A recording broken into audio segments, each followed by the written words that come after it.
Hello guys, tara at tayo'y magluluto ng chicken steak. Yan muna ang ginawa ko. Nilagyan ko lang siya ng vegetable oil at saka ng butter sa mainit na kawali. At tapos meron na akong marinated na chicken for almost 24 hours yon.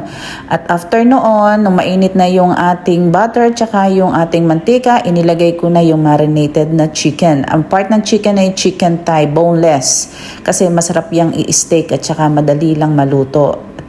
At nung ganyan ang ka-brown ay hinango ko na yan. Okay na yan, luto na yan. At pagkatapos naman doon sa pinagprituhan ko ay inilagay ko na rin yung ating mushroom. Mabilis din lang maluto yung mushroom natin. At tapos nilagyan ko lang uli ng kaunting butter yung pinagprituhan natin ng mga chicken at tapos gagawa tayo ng gravy. Yan pinahinaan ko lang ang apoy guwanang kasi nga lalagyan natin ng harina. Mga 2 kutsarita lang inilagay ko dyan.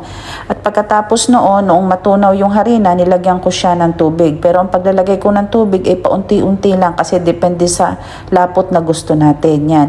Medyo bilis-bilisan lang natin yung halo kasi nga masyadong magbubuo-buo yung ating harina. At nung makuha na natin yung lapot na gusto natin, saka natin ilagay ang asin, ang paminta at saka ang chicken powder. At yan, halu-haluin din lang para medyo mag-liquid ng kaunti and then tapos na yon. Ngayon naman, magpe-plating na tayo. Yan, meron tayo ditong fried rice. Tapos inilagay ko lang yung mga chicken natin at inilagay ko sa ibabaw yung ating mushroom and then that's it. Ang sarap, grabe.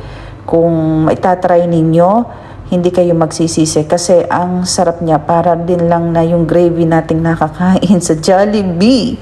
And then that's it. Thank you for watching. Kakain muna ako. Bye!